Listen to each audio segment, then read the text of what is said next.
Hello everyone, কেমন আছো সবাই? আমার শাশুড়ি মা বাড়িতে অনেক সুন্দর সুন্দর লাড্ডু বানিয়েছে, তোমাদের আজকে দেখাবো।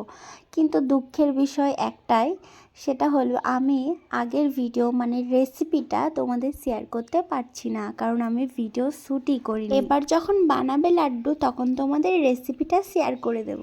হ্যাঁ, তবে এটুকু বলতে পারি এই রেসিপিটা অনেক সহজ, আর এটা হচ্ছে ছোলার ডালের লাড্ডু। দ্বিতীয়বার যখন লাড্ডু বানাবে তখন অবশ্যই তোমাদের রেসিপিটা আমি দেখিয়ে দেব। একটু ভালো লাগার জন্য আমাদের কাছে যেহেতু কাজু বাদাম ছিল, সেই কাজু বাদামটা গুঁড়ো গুঁড়ো করে ভেঙে একটু ডেকোরেশন করে দিচ্ছিল আমার শাশুড়ি। উনি যখন কোনো জিনিস তৈরি করে তখন অনেক করে তৈরি করে যাতে অনেক দিন ধরে খাওয়া যায়। তোমাদের তো ডাল চানাচুরের রেসিপিটা দিয়েছিলাম, তো তোমরা তো দেখেছিলে যে কতগুলো ডাল চানাচুর বানিয়েছিলে। তোমরা কি বুঝতে পারছো এটা হাতে বানানো মনে হচ্ছে একদম দোকানের? আচ্ছা চলো, এই লাড্ডুগুলো কেমন লাগলো অবশ্যই আমাকে কমেন্ট করে জানিও।